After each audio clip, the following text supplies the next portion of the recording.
পাঁচমিশালির আজকের পর্বে সকলকে স্বাগত।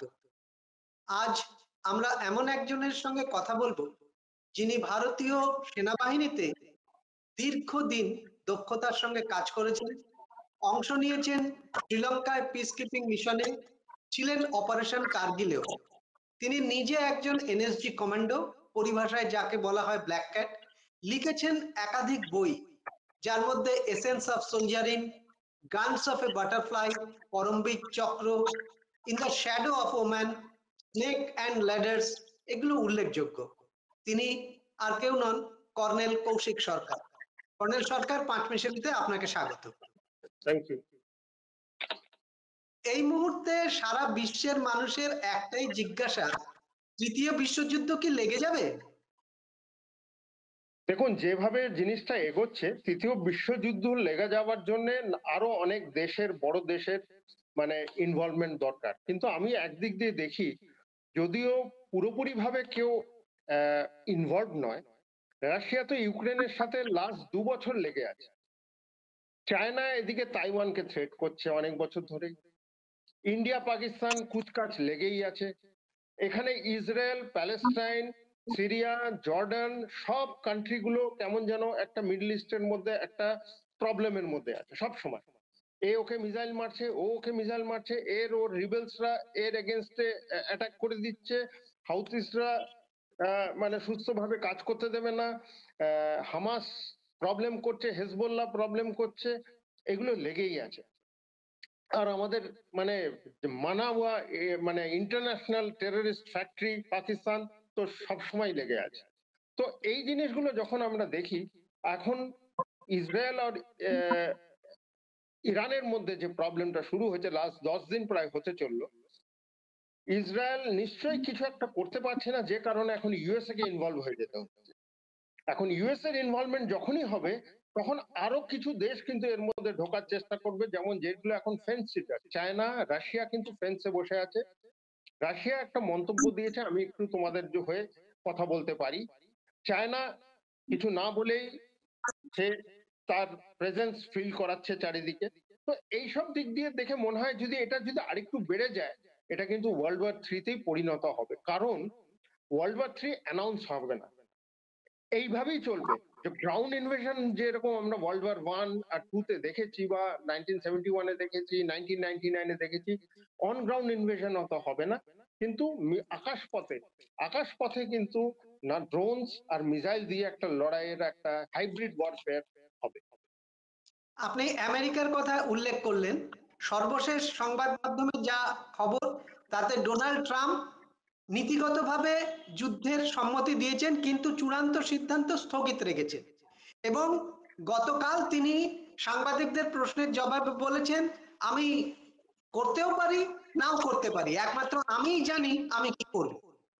তাহলে এই পরিস্থিতিতে আমেরিকার এই যুদ্ধে জড়িয়ে পড়ার সম্ভাবনা আরো বাড়ছে নাকি? নিশ্চয় বাড়ছে, 100 বার বাড়ছে। কারণ এই জিনিসটা যে উনি মন্তব্যটা করেছেন, এটা হচ্ছে যে ওনাকে ক্লিয়ারেন্স দেওয়া আছে যে এই অপশন নিয়ে আপনি এগোন। এখন এর মধ্যে বেস্ট কোর্স অফ অ্যাকশন কোনটা হবে, সেটা প্রেসিডেন্ট ট্রাম্প নিজে সিলেক্ট করে তার সৈন্যবাহিনীকে তার অর্ডারটা দেবেন। কিন্তু ততক্ষণ উনি হয়তো কিছু কাজের জন্য ওয়েট করছেন, যে ইরান হয়তো এখন একটা টকিং টেবিলসে এসে তাদের নিউক্লিয়ার, মেইন কোশ্চেনটা হচ্ছে তো নিউক্লিয়ার, যে আমি আমার নিউক্লিয়ার অস্ত্র নন প্রলিফারেশন সাইন করব, এবং আমি কিছুতেই নিউক্লিয়ার অস্ত্রটা আগে বাড়তে দেবো না, বা আমি নিউক্লিয়ার অস্ত্র করব না। এই জিনিসটা যতক্ষণ না হচ্ছে, ততক্ষণ ইউএসএ কিন্তু চুপ করে থাকবে না। ইউএসএ তবেই রিয়াক্ট করে যখন ওর নিজের উপরে কিছু আসে। এই নিউক্লিয়ার জিনিসটা কিন্তু ওর নিজের উপরে এসে যাওয়ার একটা ভয়ের জন্য সে কিন্তু এখন এর মধ্যে ইনভলভ হবে, এবং বড়ভাবে ইনভলভ। এই যে গত কয়েকদিন ধরে, প্রায় দিন দশেক ধরে ইসরায়েল এবং ইরানের মধ্যে যে সংঘর্ষ, এখন সেটা সংঘর্ষ না বলে যুদ্ধ বলাই ভালো, যা চলছে, তাতে সর্বশেষ যা খবর পাওয়া যাচ্ছে, তাতে ইসরায়েলের অস্ত্র ভান্ডার কমে আসছে।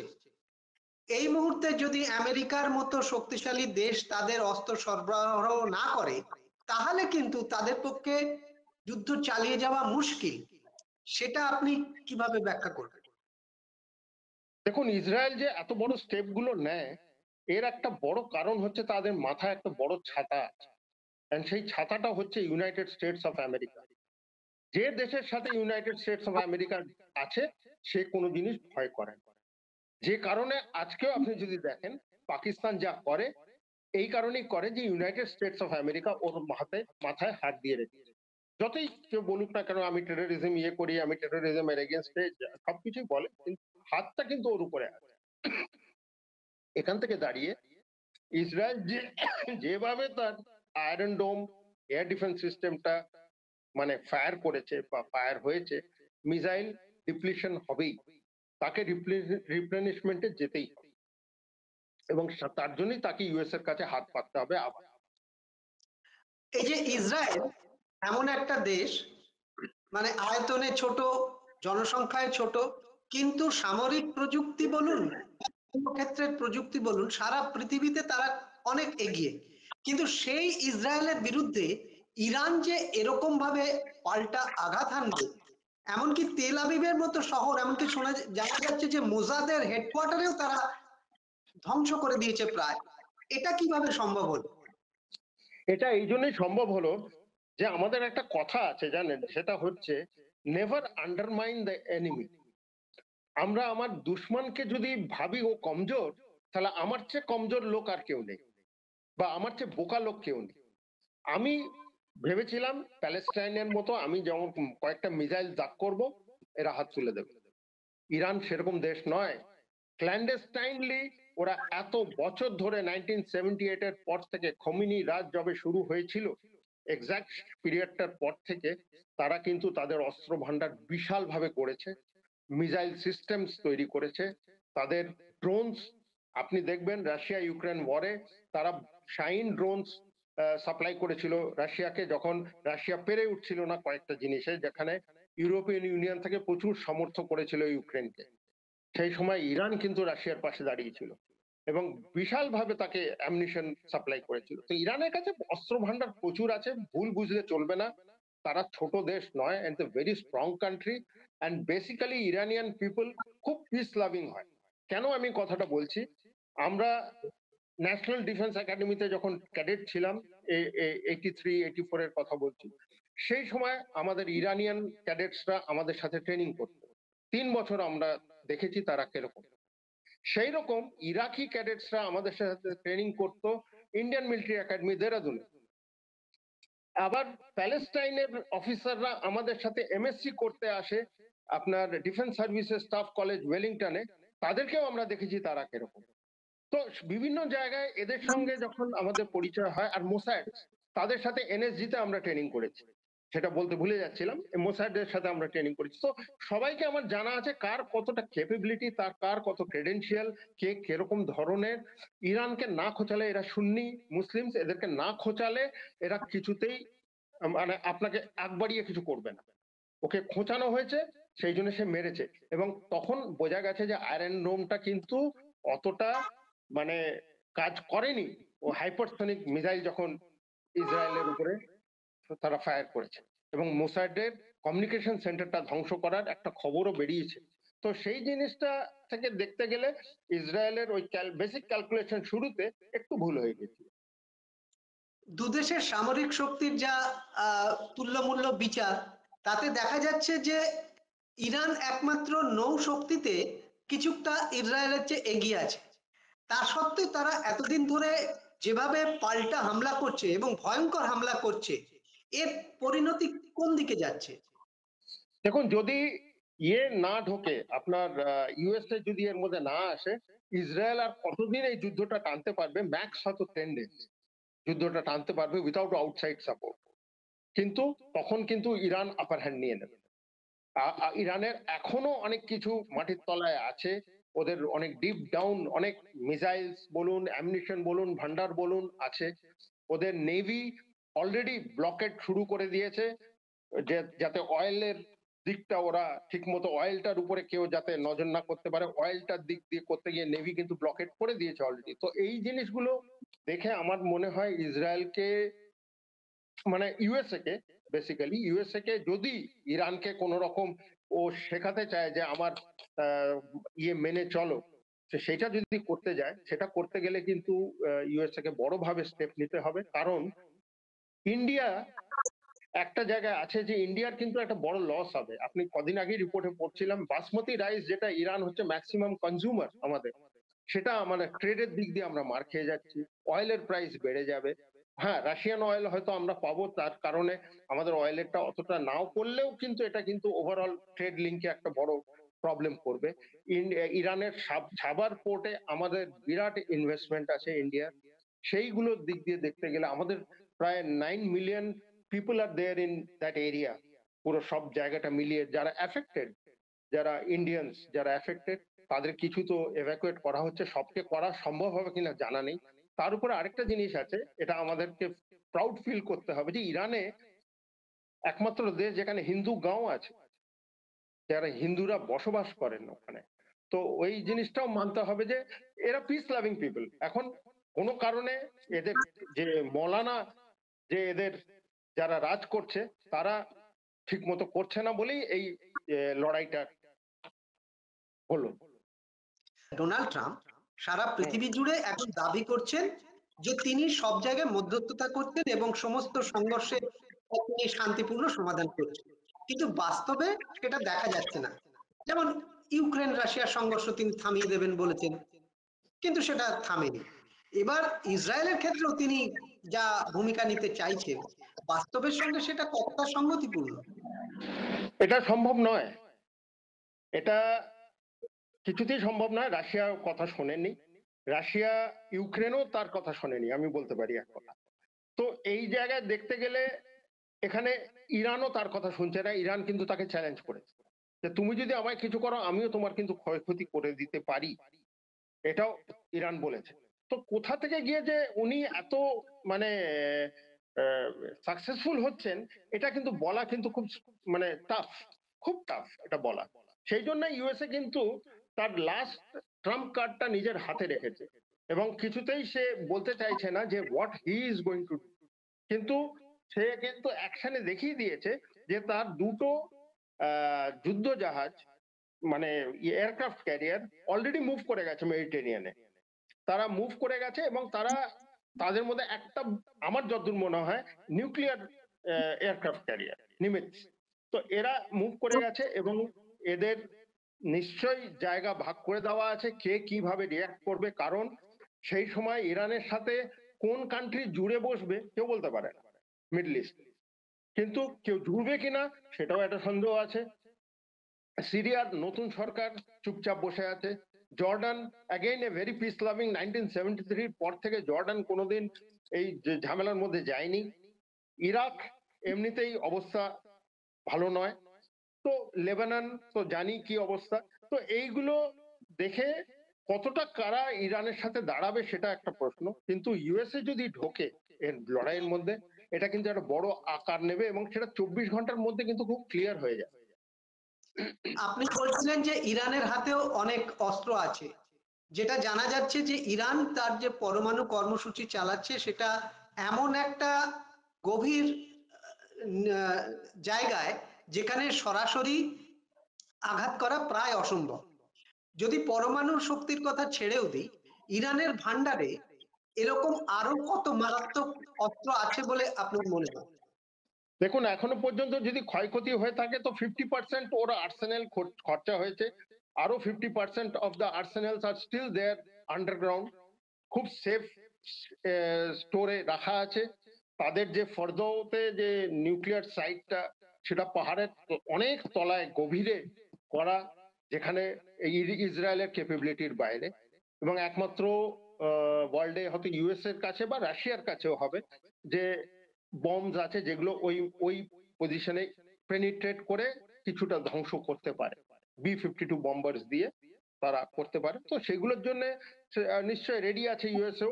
যদি এর মধ্যে হয়তো ওয়েট অ্যান্ড ওয়াচ এটাই করছে যে ইরান কোন রকমে যদি মধ্যস্থতাতে আসতে রাজি হয়, কোন রকমে একটা টেবিলে আসতে রাজি হয় যে সিরিয়াসলি আমরা সারেন্ডার করব বা খোমেনিকে আমরা ডাউন করে দিয়ে আমরা নিজস্ব ইয়ে মানে একটা করব। এটা কদিন আগে একটা ইন্টারভিউ দেখছিলাম কোথাও একটা, যেখানে শাহ অফ ইরানের গ্র্যান্ডসন কিছু একটা বলছিলেন যে এখন টাইম এসছে যে Khomeini regime is suppose two মানে ফিনিশ, অ্যান্ড নতুন রেজিম এখানে তৈরি হবে, যে যে জাতি যেমন আগে যেমন শাহ অফ ইরানের টাইমে গোল্ডেন পিরিয়ড ছিল ইরানের, সেরকম টাইম আসবে।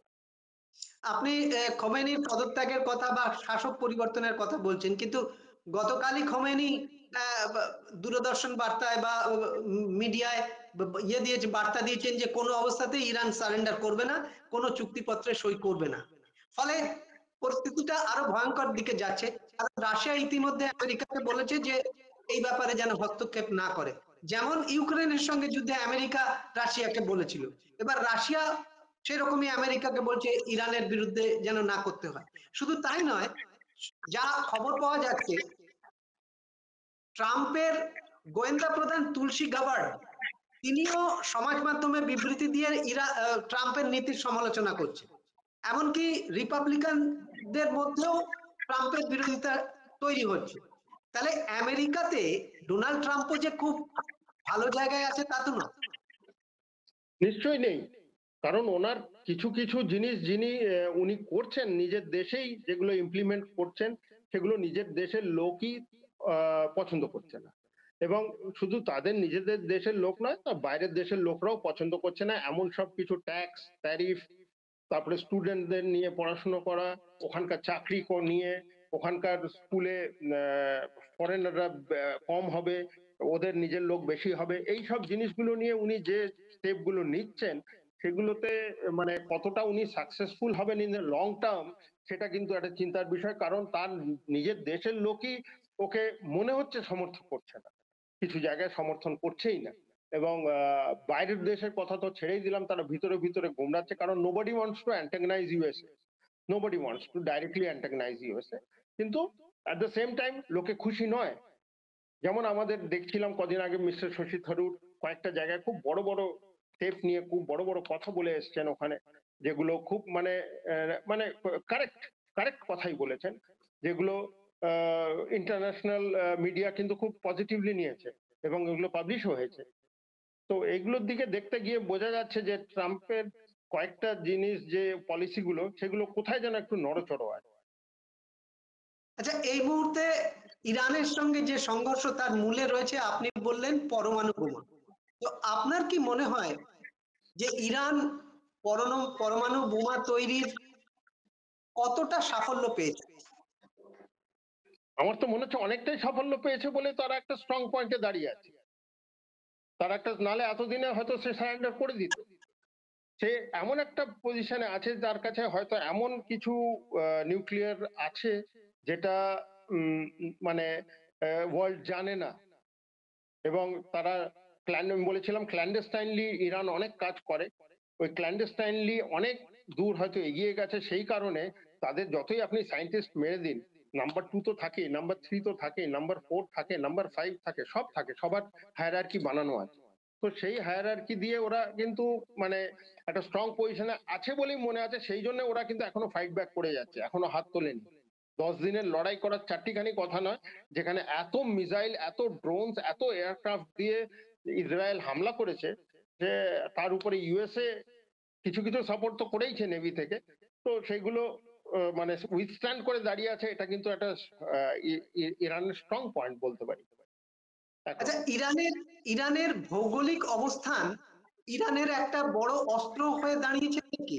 কারণ একদিকে তার বিশাল যে পাহাড়ের যে ঢাল, আবার অন্যদিকে কাস্পিয়ান সি, এই দুটো জিনিস তাকে বহির্বিশ্ব থেকে অনেকটা আড়াল করার মতো ভৌগোলিক অবস্থান রয়েছে না?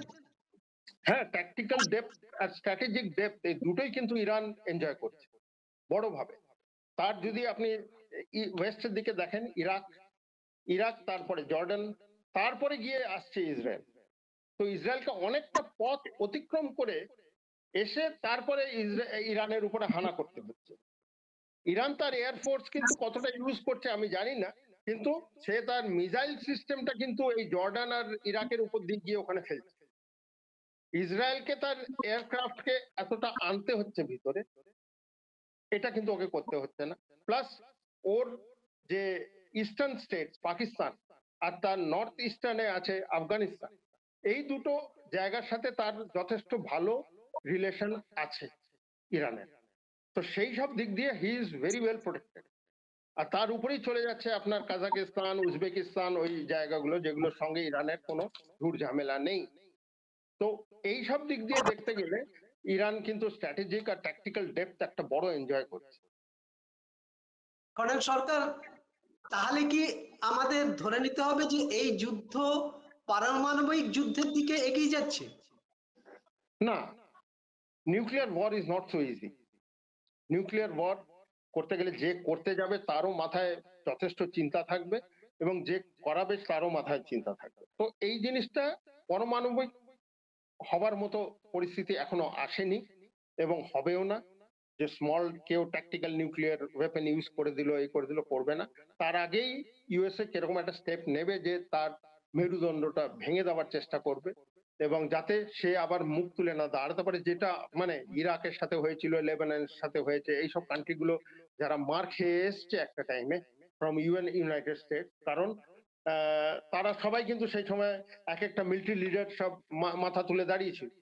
সেই সাদ্দাম হোসেন থেকে আরম্ভ করে গাদ্দাফি থেকে আরম্ভ করে আপনার প্যালেস্টিনিয়ান লিডার ইয়াসার আরাফাত, আবার ইজিপ্টের মোবারক, সব এরা সব মাথা তুলে সব এক টাইমে দাঁড়িয়েছিল, তাদের মাথা সব নত করে দেওয়া হয়েছে, সেটাই কোনো চিন্তা নেই। কিন্তু ইউএসএ কত এটা টানবে সেটা আমি বললাম যে 24 ঘন্টার মধ্যে ক্লিয়ার হয়ে যাবে যে ইউএসএ আর কত এই খেলাটাকে টানতে পারবে। এটা একটা একরকম একটা নার্ভের খেলা চলছে আপাতত, কিন্তু তাতে কি হচ্ছে, প্রচুর সিভিলিয়ান ক্ষয়ক্ষতি হচ্ছে, which is not acceptable to the world. United nation নিশ্চয়ই এটা অ্যাকসেপ্ট করবে না। কর্নেল সরকার, আপনার দীর্ঘ অভিজ্ঞতা থেকে এই যুদ্ধের ভবিষ্যৎ কি দেখছেন আপনি? দেখুন, যারা যুদ্ধ করে ওরা যুদ্ধ চায় না, আর যারা যুদ্ধ চায় না তারা কিন্তু যুদ্ধ করে। এটা একটা কিন্তু মানে কথার কথা বলতে পারি। আমরা কোনোদিনই চাই না যে যুদ্ধ হোক, কারণ যুদ্ধ সবকিছু শেষ করে দেয়, একটা দেশকে প্রায় 20 বছর পিছিয়ে দেয়। যেটা 71 ওয়ারে আমাদের সাথে হয়েছিল, বলুন 99-এ হয়েছে, আমাদের ইকোনমি ততটা পিছিয়ে গেছে। কিন্তু চায়না দেখবেন কারুর সঙ্গে যুদ্ধ না করে তার ইকোনমিটাকে কিরকম স্ট্রং করে ফেলেছে। He doesn't fight with anybody, ও শুধু পজিশন করে, ট্রুপস পজিশন, আর টেকনোলজিক্যালি নিজেকে এতটা শক্ত করে রেখেছে যে কোনো কান্ট্রি ওর দিকে এগোবার সাহস পাবে না। এটা হচ্ছে চায়না, এই বুদ্ধির পরিচয় দিয়ে খেলা। কিন্তু এখানে কি হচ্ছে, সবাই সবাইকে পণের মতো ব্যবহার করে একটা দেশকে আরেকটা দেশের সাথে লাগিয়ে দিয়ে তার নিজস্ব যে ইন্টারেস্ট সেটা তুলে নিচ্ছে, without employing his or her own military might. তার নিজের ক্ষয়ক্ষতি করছে, তার ওয়েপন গুলো বিক্রি করছে। কিন্তু ইসরায়েলের আজকে একটা অ্যারো মিসাইল ফায়ার করতে $3 মিলিয়ন খরচা, একটা অ্যারো মিসাইল, যেটা ওর এয়ার ডিফেন্সে ইউজ করা হয়। আপনি বুঝতে পারছেন কতগুলো মিসাইল এতদিনে ফায়ার হয়েছে, 10 দিনে। তত গুণ তাকে টাকা দিয়ে সেই মিসাইল আবার আনতে হবে। তো এর একটা আর্মস মার্কেট হয়ে দাঁড়িয়েছে, এই লড়াইয়ের পুরো ব্যবসাটা একটা আর্মস মার্কেট হয়ে দাঁড়িয়েছে। It is not good, it is not good for economy of any country. It is good আমাদের ভালো যে হ্যাঁ আমি ওকে একটা শিক্ষা দিয়ে দিলাম, আমি ওকে একটা করলাম, কিন্তু in the long run it is not good. ক্ষয়ক্ষতি তো তারই হয়, সে বোঝে যার হচ্ছে, যার মারা যাচ্ছে। কর্নেল সরকার, আপনার সঙ্গে কথা বলে আরো অনেক কিছু জানার ছিল। আজকে আমরা অনুষ্ঠান এখানেই শেষ করছি। আগামী দিনে আবারও অন্য বিষয় নিয়ে আপনার সঙ্গে কথা বলবো। আমাদের সঙ্গে কথা বলার জন্য অসংখ্য ধন্যবাদ। Thank you.